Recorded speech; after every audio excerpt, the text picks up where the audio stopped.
ਸੱਚੇ ਗਿਆਨ ਦਾ ਪ੍ਰਸਾਰ ਹੀ ਸੱਚੀ ਰੱਬ ਦੀ ਉਪਾਸਨਾ ਹੈ। ਵਾਹ, ਕਿੰਨੀ ਡੂੰਘੀ ਗੱਲ ਹੈ ਨਾ? ਇਹ ਦਾਵਾ ਬਹੁਤ ਵੱਡਾ ਲੱਗਦਾ ਹੈ, ਪਰ ਇਹ ਵਿਚਾਰ ਆਇਆ ਕਿੱਥੋਂ? ਦਰਅਸਲ ਇਹ ਪੰਡਿਤ ਸ਼੍ਰੀ ਰਾਮ ਸ਼ਰਮਾ ਆਚਾਰਿਆ ਜੀ ਦੀ ਇੱਕ ਬਹੁਤ ਹੀ ਖਾਸ ਹਿੰਦੀ ਕਿਤਾਬ ਦਾ ਮੂਲ ਸਿਧਾਂਤ ਹੈ, ਤੇ ਅੱਜ ਅਸੀਂ ਇਸੇ ਗਹਿਰੇ ਸਿਧਾਂਤ ਦੀ ਤਹਿ ਤੱਕ ਜਾਣ ਦੀ ਕੋਸ਼ਿਸ਼ ਕਰਾਂਗੇ। जी हाँ, एक किताब है सद्ज्ञान का प्रसार प्रचार ही सच्ची ईश्वराधना। इस पूरे विचार वटांदरे दा आधार यही किताब है ते इस किताब दी शुरुआत एक बहुत ही मुढ़ले पर बहुत जरूरी सवाल तो हुंदी है। एक ऐसा सवाल जिहड़ा शायद साडे सारियां दे मन विच कदी ना कदी जरूर आया होवेगा। इस किताब दे लेखक ने वेदमूर्ति तपोनिष्ठ पंडित श्री राम शर्मा आचार्य जी ने सानू सोचण लई मजबूर कीता है। देखो, असीं आम तौर ते पूजा पाठ, अरदास, इबादत ते किन्ने ही तरीके देखते हां, पर कदे गौर कीता है कि इन्हां सारियां विचों सब तो असली, सब तो सच्चा ते सब तो ताकतवर तरीका किहड़ा हो सकदा है? सवाल यही है, पूजा दा सब तो सच्चा रूप आखिर है की रब नूं पाउण दा राह सिर्फ मंदिरां, मस्जिदां, फुੱਲਾਂ, ਧੂਫ ਪੱਤੀਆਂ ਤੇ ਰੀਤੀ ਰਿਵਾਜਾਂ ਵਿੱਚੋਂ ਹੀ ਲੰਘਦਾ ਹੈ, ਜਾਂ ਫਿਰ ਇਸ ਦਾ ਕੋਈ ਅਜਿਹਾ ਡੂੰਘਾ ਮਤਲਬ ਵੀ ਹੈ ਜਿਸ ਵਿੱਚ ਸਾਡੀ ਆਪਣੀ ਜ਼ਿੰਦਗੀ ਤੇ ਪੂਰੇ ਸਮਾਜ ਨੂੰ ਬਦਲ ਦੇਣ ਦੀ ਤਾਕਤ ਹੋਵੇ? ਚਲੋ, ਇਸ ਸਵਾਲ ਦਾ ਜਵਾਬ ਲੱਭਣ ਲਈ ਪਹਿਲਾਂ ਸਮਾਜ ਦੀਆਂ ਬੁਰਾਈਆਂ ਦੀ ਜੜ ਤੱਕ ਚੱਲਦੇ ਹਾਂ। ਮਤਲਬ ਕਿ ਦੁੱਖ ਦਾ ਅਸਲ ਕਾਰਨ ਕੀ ਹੈ, ਇਸ ਦਾ ਪਰਦਾਫਾਸ਼ ਕਰਦੇ ਹਾਂ, ਕਿਉਂਕਿ ਇਸੇ ਵਿੱਚ ਉਹ ਸੱਚੀ ਪੂਜਾ ਦਾ ਰਾਜ਼ ਛੁਪਿਆ ਹੈ।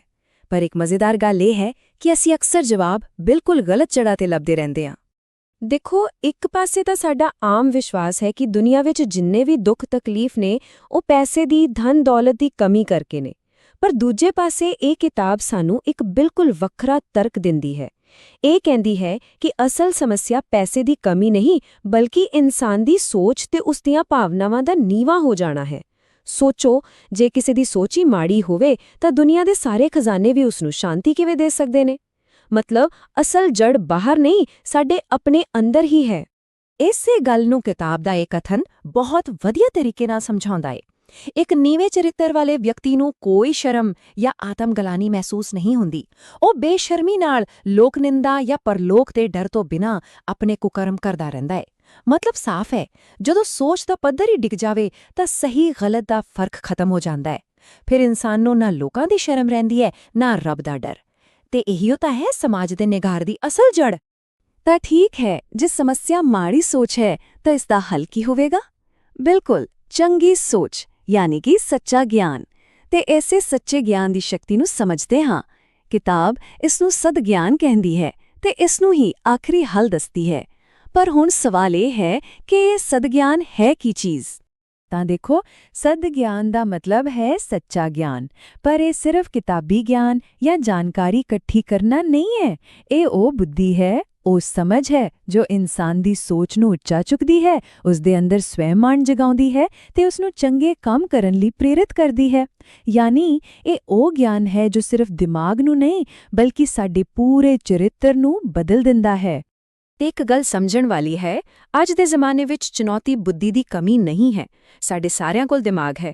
ਅਸਲ ਕਮੀ ਹੈ ਉਸ ਦਿਮਾਗ ਨੂੰ, ਉਸ ਸੋਚ ਨੂੰ ਸਹੀ ਦਿਸ਼ਾ ਦੇਣ ਦੀ। ਸੋਚ ਦੀ ਗੱਡੀ ਤਾਂ ਹੈ, ਪਰ ਉਸ ਨੂੰ ਚਲਾਉਣਾ ਕਿੱਧਰ ਹੈ, ਇਹ ਨਹੀਂ ਪਤਾ। ਤੇ ਸਦਗਿਆਨ ਉਹੀ ਸਹੀ ਦਿਸ਼ਾ ਦਿਖਾਉਣ ਵਾਲਾ ਕੰਪਾਸ ਹੈ। ਖੈਰ, ਜਦੋਂ ਕਿਸੇ ਨੂੰ ਐਸਾ ਕੀਮਤੀ ਗਿਆਨ ਮਿਲ ਜਾਵੇ ਤਾਂ ਕੀ ਉਸ ਨੂੰ ਸਿਰਫ ਆਪਣੇ ਤੱਕ ਹੀ ਰੱਖਣਾ ਚਾਹੀਦਾ ਹੈ? ਬਿਲਕੁਲ ਨਹੀਂ। ਇੱਥੋਂ ਹੀ ਸ਼ੁਰੂ ਹੁੰਦਾ ਹੈ ਸੇਵਾ ਦਾ ਸੱਦਾ, ਯਾਨੀ ਕਿ ਇਸ ਬੁੱਧੀ ਨੂੰ, ਇਸ ਗਿਆਨ ਨੂੰ ਦੂਜਿਆਂ ਨਾਲ ਸਾਂਝਾ ਕਰਨ ਦਾ ਫਰਜ਼। ਕਿਉਂਕਿ ਗਿਆਨ ਦਾ ਦੀਵਾ ਜਦੋਂ ਜਗਦਾ ਹੈ ਤਾਂ ਉਸ ਦੀ ਰੋਸ਼ਨੀ ਫੈਲਾਣੀ ਵੀ ਇੱਕ ਜ਼ਿੰਮੇਵਾਰੀ ਬਣ ਜਾਂਦੀ ਹੈ।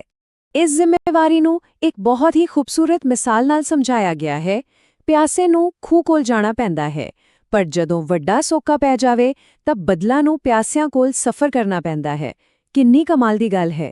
ਆਮ ਹਾਲਾਤਾਂ ਵਿੱਚ ਜਿਸ ਨੂੰ ਗਿਆਨ ਚਾਹੀਦਾ ਹੈ ਉਹ ਉਸ ਨੂੰ ਲੱਭਦਾ ਹੈ, ਪਰ ਜਦੋਂ ਪੂਰੇ ਸਮਾਜ ਵਿੱਚ ਹੀ ਚੰਗੇ ਵਿਚਾਰਾਂ ਦਾ ਸੋਕਾ ਪੈ ਜਾਵੇ ਤਾਂ ਜਿਨ੍ਹਾਂ ਕੋਲ ਗਿਆਨ ਦੇ ਬੱਦਲ ਹਨ, ਉਹਨਾਂ ਦਾ ਫਰਜ਼ ਹੈ ਕਿ ਉਹ ਖੁਦ ਵਰਸਣ ਲਈ ਅੱਗੇ ਆਣ। ਤਾਂ ਫਿਰ ਇਹ ਕੀਤਾ ਕਿਵੇਂ ਜਾਵੇ? ਇਸ ਦੇ ਦੋ ਬਹੁਤ ਹੀ ਸਰਲ ਕਦਮ ਦੱਸੇ ਗਏ ਹਨ। ਪਹਿਲਾ ਕਦਮ ਹੈ ਲੋਕਾਂ ਦੇ ਅੰਦਰ ਇੱਕ ਭੁੱਖ ਪੈਦਾ ਕਰਨਾ, ਮਤਲਬ ਕਿ ਨਿੱਜੀ ਤੌਰ ਤੇ ਮਿਲ ਕੇ ਗੱਲਬਾਤ ਕਰਕੇ ਉਹਨਾਂ ਦੇ ਅੰਦਰ ਗਿਆਨ ਹਾਸਿਲ ਕਰਨ ਦੀ ਇੱਛਾ ਜਗਾਉਣੀ। ਤੇ ਦੂਜਾ ਕਦਮ, ਜਦੋਂ ਉਹ ਭੁੱਖ ਜਾਗ ਜਾਵੇ ਤਾਂ ਉਸ ਨੂੰ ਮਿਟਾਉਣ ਲਈ ਈਂਧਨ ਯਾਨੀ ਕਿ ਚੰਗਾ, ਪ੍ਰੇਰਨਾ ਦੇਣ ਵਾਲਾ ਸਾਹਿਤ ਉਹਨਾਂ ਨੂੰ ਆਸਾਨੀ ਨਾਲ ਦੇਣਾ। ਹੁਣ ਗੱਲ ਆਉਂਦੀ ਹੈ ਅਮਲ ਦੀ। ਇਹ ਇੱਕ ਵਿਚਾਰਾਂ ਦੀ ਕ੍ਰਾਂਤੀ ਹੈ, ਪਰ ਇਸ ਦੇ ਲਈ ਸਾਧਨ ਬਹੁਤ ਹੀ ਸਧਾਰਨ ਚਾਹੀਦੇ ਹਨ। ਸਭ ਤੋਂ ਵਧੀਆ ਗੱਲ ਇਹ ਹੈ ਕਿ ਕੋਈ ਵੀ, ਬਿਲਕੁਲ ਕੋਈ ਵੀ ਇਸ ਗਿਆਨ ਦੀ ਲਹਿਰ ਨੂੰ ਸ਼ੁਰੂ ਕਰ ਸਕਦਾ ਹੈ। ਇਸ ਦੇ ਲਈ ਵੱਡੀਆਂ-ਵੱਡੀਆਂ ਇਮਾਰਤਾਂ ਜਾਂ ਬਹੁਤ ਸਾਰੇ ਪੈਸੇ ਦੀ ਲੋੜ ਨਹੀਂ। ਸ਼ੁਰੂਆਤ ਕਿਵੇਂ ਕਰਨੀ ਹੈ? ਦੇਖੋ, ਇਸ ਦੇ ਵੀ 3 ਕਦਮ ਹਨ। ਪਹਿਲਾ, ਇੱਕ ਝੋਲਾ ਪੁਸਤਕਾਲਿਆ ਯਾਨੀ ਕਿ ਬੈਗ ਲਾਇਬ੍ਰੇਰੀ ਨਾਲ ਸ਼ੁਰੂ ਕਰੋ।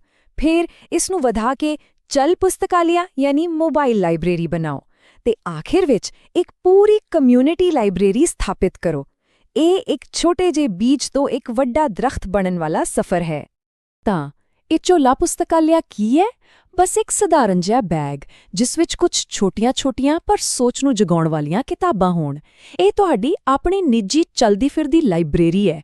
ਤੁਸੀਂ ਜਿੱਥੇ ਵੀ ਜਾਓ, ਜਿਸ ਨੂੰ ਵੀ ਮਿਲੋ, ਉਸ ਨਾਲ ਵਿਚਾਰ ਸਾਂਝੇ ਕਰੋ ਤੇ ਇੱਕ ਕਿਤਾਬ ਪੜ੍ਹਨ ਲਈ ਦੇ ਦਿਓ।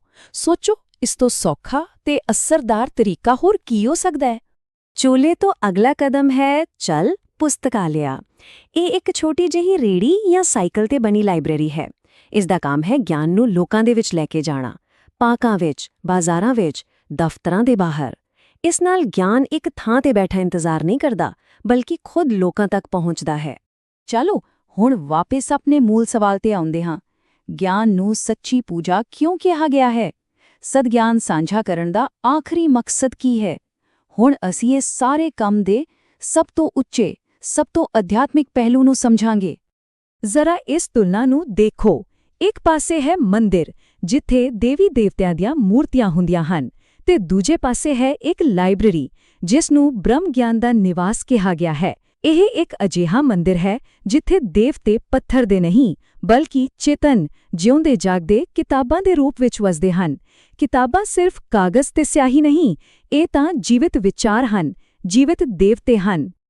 ਇਸੇ ਕਰਕੇ ਜਦੋਂ ਕੋਈ ਗਿਆਨ ਦਾ ਦਾਨ ਕਰਦਾ ਹੈ ਤਾਂ ਉਸ ਨੂੰ ਬ੍ਰਹਮਦਾਨ ਕਿਹਾ ਜਾਂਦਾ ਹੈ, ਯਾਨੀ ਕਿ ਬ੍ਰਹਮ ਨੂੰ, ਪ੍ਰਮਾਤਮਾ ਨੂੰ ਦਿੱਤੀ ਜਾਣ ਵਾਲੀ ਸਭ ਤੋਂ ਵੱਡੀ ਭੇਟ।